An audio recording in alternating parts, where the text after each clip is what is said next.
Hello, my name is Marcus. I'm the compiler of a collection of therapy quotes entitled Psychoanalytic Self-Awareness Quotes.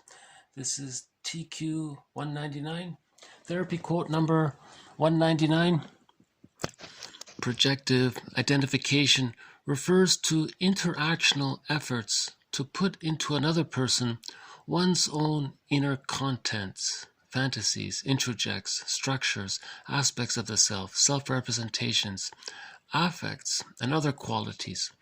It is an interactional effort that may be undertaken through indirect communication and is often implicit in what the client is doing rather than in the manifest content of what he is saying. The therapist attempts to process, metabolize the client's projective identifications with the help of an interpretation. So there have been several quotes on projective identification already up to this point, and this adds to the collection. Earlier today, there was also a quote on projective identification where the client used it as an extension of the defense mechanism of splitting. Remember the baby, so splitting deals with anxiety. If the baby feels a lot of anxiety, he'll split the image of his mother into a satisfying mother and a rejecting mother, which gets disowned.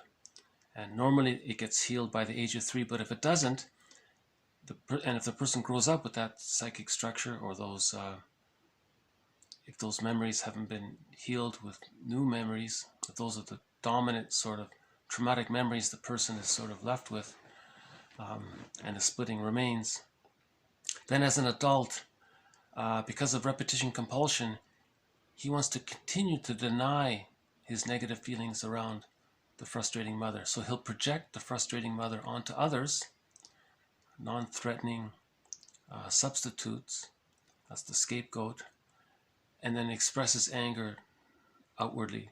And by doing so, he's preserving the repression. It doesn't work because he's splitting. He's still operating from the splitting structure. He's chasing a symbol. It's called a secondary delusion. So healing is when you integrate the splits. So he has to withdraw the projection, own his angry feelings towards his mother, express them, and talk about them in relation to his positive feelings with the mother, and see if he can hold the two feelings together, to regard the mother as a normal person. And that's called whole object relations. Yeah, in that previous quote, if that psychic structure is still there, the other person projects the rejecting mother onto the non-threatening other. Could be a person, or a company, anything really. They want to keep it that way. If they try to keep it that way, it allows them to continue to express their anger towards the rejecting image of the mother, because the baby didn't have a chance to do it. When the person was a baby, he couldn't do it. Now he's going to try to do it. Okay, and that quote talked about wanting to control the scapegoat, so he can keep on, he can keep at it. And that replicates the negative symbiosis the person felt as a baby with his mother. Right? So negative symbiosis occurs when the negative memories of the mother outweigh the positive memories of the mother. That's called a negative symbiosis. Right? And we tried to, in previous videos from today, the thread of these different defense mechanisms, splitting, projective identification, scapegoating, externalization, to preserve the splitting, and then using projective identification to control, because he wants to create a reality basis for that person being good enough to represent the symbolic mother. And then he uses rationalization for that. He'll make up any excuse to say that,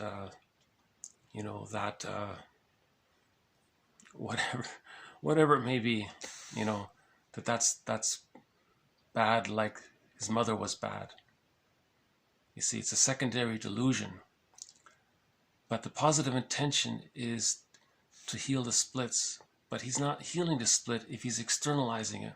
But he's externalizing it because as a baby, the baby managed anxiety through splitting. So he's just continuing that.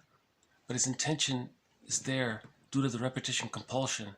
And the repetition compulsion, the attempt is to master the trauma. But he's not mastering the trauma when you're projecting your feelings outward. You see?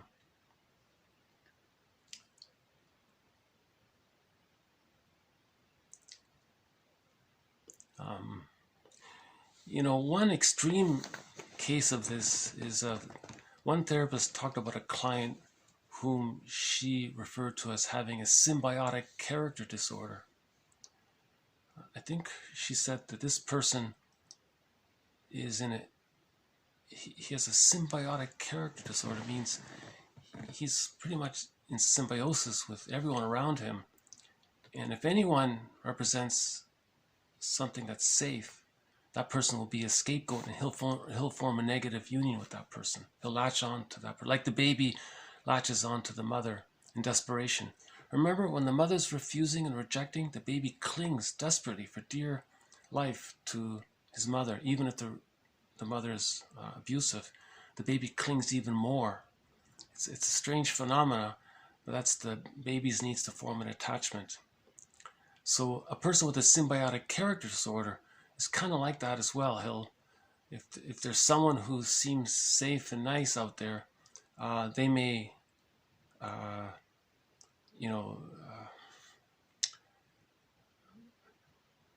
try to form that negative union, that negative symbiosis, because he's trying to relive the trauma of childhood, to so-called master the trauma. But it doesn't work because the other person cannot be that person's actual mother. You cannot travel back in time to that kind of thing. So that's why Kristen Wilson called for a moral revolution, for each person to own their projections, notice their projections, why are they projecting, what feelings are underneath it, and then start to slowly metabolize as much as you can those feelings. Because as an adult, you have more resources to self-parent, So, okay, so this adds to our growing knowledge on projective identification. Yeah.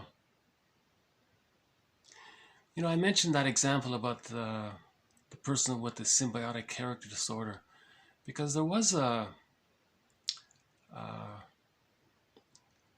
news item where someone was nice to somebody.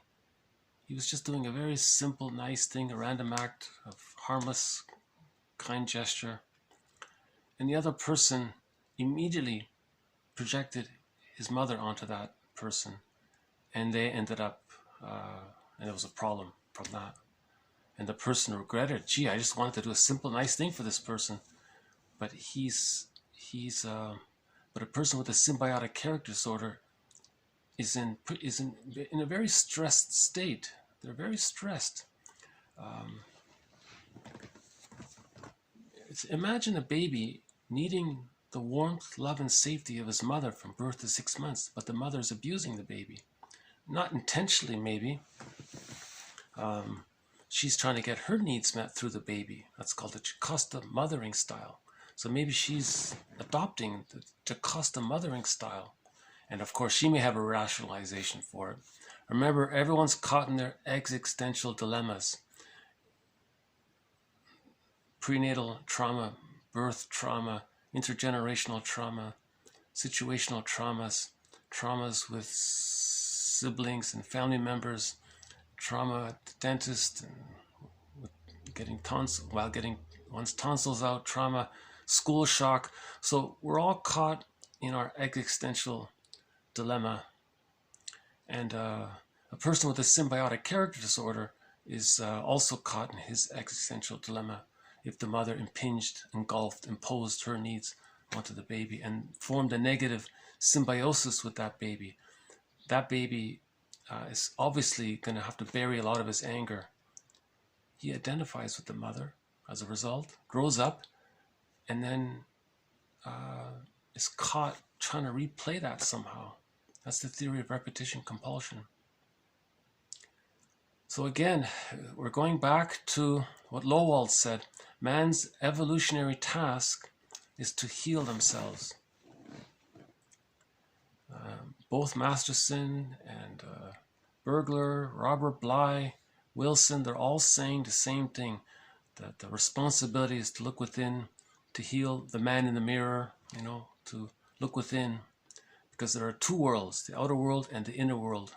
And the idea is to heal the inner world through interpretations, creating a new narrative that's inclusive, that's more contextual, more adaptive, more in recognition of how the child had to adapt to his traumas, noticing the defense mechanisms and how they operate, and all that work.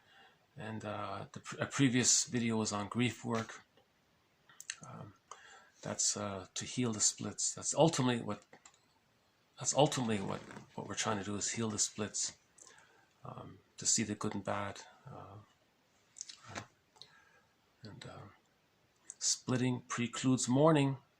Mourning leads to the psychological birth. If you want the psychological birth, which leads to access to your real self with its capacities, we need to heal the splits. So splitting precludes mourning. So the goal of therapy is to heal the splits, right?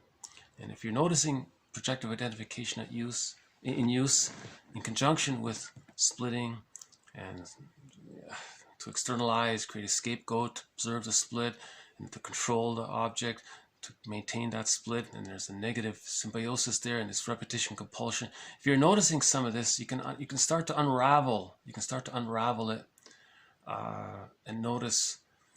So that example is kind of on the extreme, but just in general, whatever defense mechanisms are being used, if passive-aggressive behavior, trying to be overly pleasing towards others, people-pleasing behavior, withdrawing too much, whatever the defense mechanism is, the idea is to notice when it kicks in, because the moment it kicked in, that's because a feeling arose. Remember Masterson's axiom: self-activation, that could be a feeling, leads to abandonment, depression, triggers the past, which leads to defense. So the last video was about close process monitoring. You're feeling something, it's overwhelming, defense clicks in. Just notice that little moment when we shut down our feelings, we repress our feelings. So we're trying to welcome home. We're trying to find our home. When we say we're trying to find our home, what we mean is we want our feeling self to find its home. We're our feeling self. We're trying to find home. Right? Okay, I think I'll stop it here. So thank you very much. This has been more on projective identification, what's often referred to as an infantile, immature. Sometimes people refer to it as a primitive defense mechanism.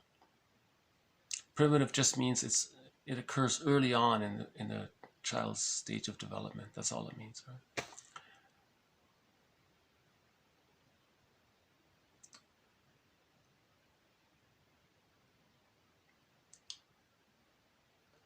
Yeah, it's interesting that the person can project so much of himself into another person. See, if he's identified with his mother, he's going to project himself onto the other person and then do to the other person what was done to him. That's an attempt to communicate what happened to him. That's called a negative magic gesture, covered in previous videos. See, Burglar's work has been a big help in this thread. Burglar, Masterson, Karen Horney are the three guiding mentors in this series.